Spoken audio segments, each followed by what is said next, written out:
Hi ವೀಕ್ಷಕರೇ, welcome to ಪವಿತ್ರ ಪಾಕಶಾಲೆ.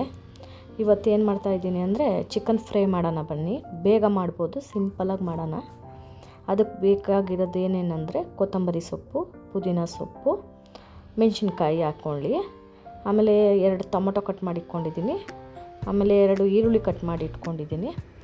ಆಮೇಲೆ ಶುಂಠಿ ಹಾಕ್ಕೊಳ್ಳಿ, 1-2 ಪೀಸ್ ಶುಂಠಿ ಹಾಕ್ಕೊಂಡು ಒಂದು 10-15 ಬೆಳ್ಳುಳ್ಳಿ ಹಾಕ್ಕೊಳ್ಳಿ. ಕಾಳು ಮೆಣಸು ಇಷ್ಟನ್ನು ಹಾಕ್ಕೊಂಬಿಟ್ಟು ರುಬ್ಕೊಬೇಕು. ಅದನ್ನು ಚೂರು ಅರಿಶಿನ ಹಾಕ್ಕೊಳ್ಳಿ, ಅದಕ್ಕೆ ಅರಿಶಿನ ಹಾಕ್ಕೊಂಡು ರುಬ್ಕೊಳ್ಳಿ. ಅಷ್ಟರಲ್ಲಿ ಬಾಣಲೆ ಇಟ್ಕೊಂಡು ಸ್ವಲ್ಪ ಎಣ್ಣೆ ಹಾಕ್ಕೊಂಡಿದ್ದೀನಿ. ಎಣ್ಣೆ ಹಾಕಿ ಈರುಳ್ಳಿ 2 ಕಟ್ ಮಾಡ್ಕೊಂಡಿದ್ದೀನಲ್ಲ ಅದನ್ನು ಹಾಕ್ತಾಯಿದ್ದೀನಿ. ಫ್ರೈ ಆಗಬೇಕು ಒಂದು ಸ್ವಲ್ಪ ಈರುಳ್ಳಿ ಎಣ್ಣೆಯಲ್ಲಿ ಚೆನ್ನಾಗಿ ಫ್ರೈ ಆಗಲಿ ಈರುಳ್ಳಿ.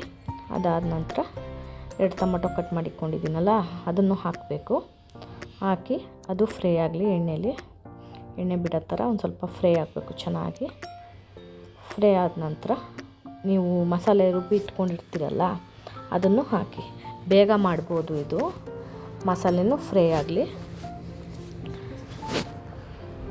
ಫ್ರೈ ಆಗ್ತಾಯಿದೆ ನೋಡಿ, ಮಸಾಲೆನೂ ಫ್ರೈ ಆದಮೇಲೆ ಅದು ಚಿಕನ್ನು ತೊಳೆದಿಟ್ಕೊಂಡಿರ್ತೀರಲ್ಲ ಅದನ್ನು ಹಾಕಬೇಕಾಗುತ್ತೆ. ಇವಾಗ ಫ್ರೈ ಆದಮೇಲೆ ಚಿಕನ್ನು ತಂದಿಟ್ಕೊಂಡಿದ್ದೀನಿ, ಇವಾಗ ಹಾಕ್ತೀನಿ. 1 kg ಚಿಕನ್ಗೆ ಮಾಡ್ತಾಯಿರೋದು ನಾನು. ಬೇಗ ಆಗಲಿ ಅಂತ ಸಾಯಂಕಾಲ ಟೈಮು ಚಿಕನ್ ಫ್ರೈ ಮಾಡ್ಕೊಂಡು ಚಪಾತಿ ಮಾಡ್ಕೊಂಡು ತಿಂದರೆ ತುಂಬ ಚೆನ್ನಾಗಿರುತ್ತೆ ನೋಡಿ. 1 kg ಚಿಕನ್ ತಂದಿದ್ದೆ, ಅದನ್ನು ಫ್ರೈ ಮಾಡಿ ಅದಕ್ಕೆ ರುಚಿಗೆ ತಕ್ಕಷ್ಟು ಉಪ್ಪು ಹಾಕ್ತಾಯಿದ್ದೀನಿ. ನಿಮ್ಗೆ ಎಷ್ಟು ಬೇಕು ಕ್ವಾಂಟಿಟಿ ಅಷ್ಟು ಹಾಕ್ಕೊಳ್ಳಿ.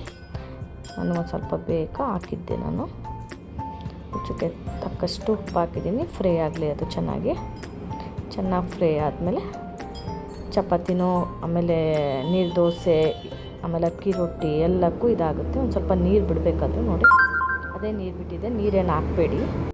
Please subscribe my channel.